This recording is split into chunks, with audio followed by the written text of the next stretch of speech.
Hello everyone. आज हम बात करेंगे यूजीसी नेट के पेपर 1 के बारे में। जैसे हमें पता है कि अगर हमें यूजीसी नेट को क्वालिफाई करना है या जो जूनियर रिसर्च फेलोशिप है, जो जेआरएफ है, उसको अगर हमें अचीव करना है तो हमें पेपर 1 में एक थोड़ी अच्छी समझ होना बहुत ज़्यादा ज़रूरी है। तो पेपर 1 को भी हमें थोड़ा सा पढ़ने की ज़रूरत है, उसमें क्या चीज़ें बताई गई है उसको भी हमें थोड़ा सा साथ लेने की ज़रूरत है। क्योंकि बेसिकली ऐसा होता है कि जो बच्चे होते हैं, मैं भी यूजीसी नेट की तैयारी कर रही हूँ, तो इसमें हम जो है क्या करते हैं कि पेपर 2 पे बहुत ज़्यादा फोकस करते हैं और पेपर 1 में फोकस करना जो है भूल जाते हैं। जिससे कि जो पेपर 1 है उसमें हमारे बहुत कम मार्क्स आ जाते हैं और जो पेपर 2 है उसमें हम मतलब ठीक ठाक कर लेते हैं। तो इसमें मैं थोड़ा सा पेपर 1 को अब मैं पढ़ रही थी, तो मेरे को लगा कि थोड़ा सा मैं अपने जो विचार है उसको थोड़ा सा साझा करूं। तो इसलिए जो पेपर 1 है यूजीसी नेट का, इस पर हम थोड़ी सी बात करेंगे। इसमें जो पहली यूनिट है यूजीसी नेट के पेपर 1 की, वो है टीचिंग एप्टीट्यूड। इसमें जो पहला जो लर्निंग थियरीज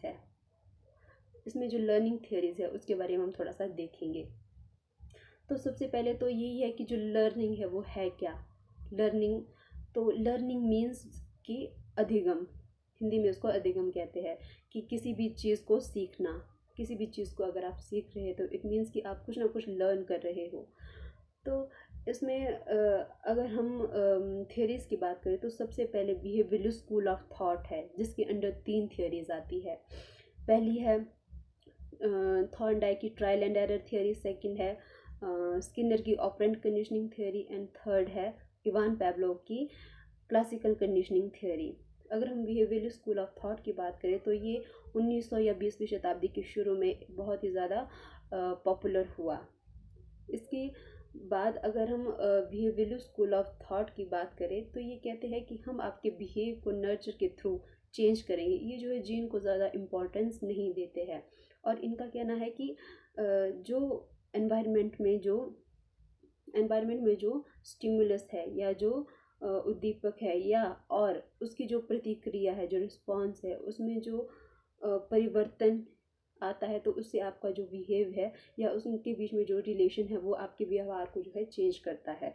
और इसमें हम जो रिस्पॉन्स, जो स्टिमुलस एंड रिस्पॉन्स है, ये जो दो टर्म है इसको हम आगे देखेंगे। और जो थियरीज है उसमें इनका क्या रोल है, ये जो है मेन टर्म्स है जो कि पूरी थियरीज पे बेस्ड है।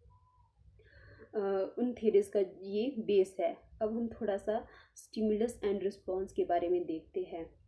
तो लर्निंग में जो एस एंड आर रिलेशनशिप है, यानी कि जो स्टिमुलस या जो उद्दीपक है और आर मीन्स रिस्पॉन्स। उद्दीपक एक ऐसी चीज़ है जो कि आपको किसी भी चीज़ को करने के लिए बाध्य करता है, यानी कि एक लालच है जो कि आपको दिया जाता है। या फिर आप एग्जाम्पल के तौर पर ले सकते हैं कि अगर आप नेट की तैयारी करते हैं तो जो नेट है उसको आप एक उद्दीपक या एक स्टिमुलस के तौर पर आप उसको देख सकते हैं, जिसके लिए आप रिस्पॉन्स कर रहे हैं, यानी कि बार बार प्रैक्टिस या जो दोहराव है वो कर रहे हैं। इसके बाद हम अगर बात करें तो जो बिहेवियरलिस्ट है उन्होंने लर्निंग के 3 प्राइमरी लॉ की बात की है, जिसमें लॉ ऑफ इफेक्ट है फर्स्ट, सेकंड है लॉ ऑफ प्रिपरेशन एंड रीडनेस, और थर्ड है लॉ ऑफ प्रैक्टिस। इसमें जो पहला है लॉ ऑफ इफेक्ट, इसमें जो मोटिवेशन एंड री की बात की गई है। जैसे कि अगर आप किसी चीज़ को करते हैं, अगर आप किसी चीज़ को करने से अगर आपको पॉजिटिव रिस्पॉन्स मिलता है तो आप उस चीज़ को बार बार करने की कोशिश करेंगे। और अगर किसी भी चीज़ को करने के बाद आपको अगर नेगेटिव रिस्पॉन्स मिलता है तो आप उस चीज़ को रिड्यूस करेंगे या आप उस चीज़ को नहीं करेंगे। फॉर एग्ज़ाम्पल, इसमें हम ले सकते हैं कि किसी भी कोई जैसे स्कूल का एग्जांपल ले लेते हैं कि स्कूल में अगर आप एजुकेशन में बहुत ज़्यादा अगर आप अच्छा करते हैं तो आपको जो है प्राइज़ मिलता है, प्राइज़ आपको दिया जाता है।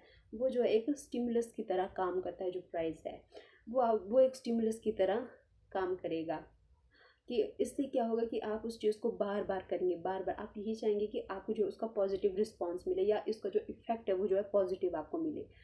इसके बाद अगर सेकंड है जो दंड है या फिर जो पनिशमेंट है, अगर आपको किसी चीज़ को कोई चीज़ आप ऐसा करते हैं जिससे कि आपको नेगेटिव इफेक्ट पड़ता है, जैसे कि आपको उस चीज़ को करने से जो है दंड मिलता है, तो आप ये करते हैं कि उस चीज़ को या तो आप रिड्यूस करते हैं या फिर उस चीज़ को आप उस चीज़ को करना आप बंद कर देते हैं। तो ये है कि अगर किसी भी चीज़ को करने से उस चीज़ पर क्या इफ़ेक्ट पड़ता है, आप पर उस चीज़ का क्या इफ़ेक्ट पड़ता है, उस पर बेस्ड है। सेकंड है लॉ ऑफ प्रिपरेशन, तैयारी का नियम। इसमें है कि अगर आप किसी चीज़ को अगर आपको सीखना है तो आप उस चीज़ को सीखने के लिए मेंटली, सोशली, इमोशनली, फिज़िकली आप उस चीज़ पर वहाँ पर अवेलेबल हो, या आप उस चीज़ को आप किसी चीज़ को तभी कर सकते हैं या तभी आप उसको सीख सकते हैं जब आप मेंटली या इमोशनली तौर पर तैयार हो उस चीज़ को सीखने के लिए। नहीं तो अगर टीचर कोई भी चीज़ अगर आपको पढ़ाएगा तो आपको वो चीज़ समझ में नहीं आएगी जब तक आप पूरी तरह से तैयार नहीं होंगे किसी भी चीज़ को खुद से सीखने के लिए। अगर आप खुद से किसी चीज़ को सीखने के लिए मेंटली, इमोशनली, सोशली तौर पर तैयार है तो तभी आप किसी चीज़ को सीख सकते हैं। थर्ड है लॉ ऑफ प्रैक्टिस। इसमें है कि अगर आप किसी भी चीज़ को बार बार उसको किसी भी चीज़ का जो दोहराव है उसको अगर आप बार बार करते हैं, या उसकी जो प्रिपरेशन है, उसका जो अभ्यास है, वो अगर आप बार बार करते हैं तो आपसे इससे क्या होता है कि इससे आपकी लर्निंग जो है और ज़्यादा स्ट्रांग हो जाती है। इससे आपकी जो लर्निंग है वो जो है बहुत ज़्यादा स्ट्रांग हो जाती है। जैसे कि हमने देखी है कि बच्चों को बहुत ज़्यादा उनको ऐसे जो दोहराव है या जो अभ्यास है वो जो है करवाया जाता है, क्योंकि इससे क्या होता है, इससे हमारी लर्निंग जो है और स्ट्रांग हो जाती है। इसे ड्रिल एवं अभ्यास इसे ड्रिल और अभ्यास भी कहते हैं। जैसे कि मैथ्स में भी होता है कि आप जितना ज़्यादा उसको प्रैक्टिस करेंगे आप उतना ज़्यादा उस चीज़ को सीखेंगे। मैथ्स की बात नहीं है कि आप किसी भी चीज़ को ले लो, अगर आप किसी भी चीज़ को बार बार करते हैं तो आप उससे और बेटर करते हैं और आपकी जो लर्निंग है वो जो और ज़्यादा स्ट्रांग हो जाती है। तो मैंने इस वीडियो में आपको बताया कि पहले तो लर्निंग थियरीज, लर्निंग क्या होती है, इसके बाद जो बिहेवियरल स्कूल ऑफ थॉट है वो क्या है, और इसके अंदर जो तीन थियरीज की मैंने बात की कि जो थॉर्नडाइक की थियरी है, स्किनर की है, इवान पैब्लोव की थियरी है। फिर मैंने आपको अकॉर्डिंग टू बिहेवियरिस्ट तीन लॉ की बात बताई, law of effect, law of preparation and law of practice. इन तीनों की बात मैंने आपको बताई। तो अगली वीडियो में हम बात करेंगे थॉर्नडाइक की ट्रायल एंड एरर थियरी के बारे में। So thank you.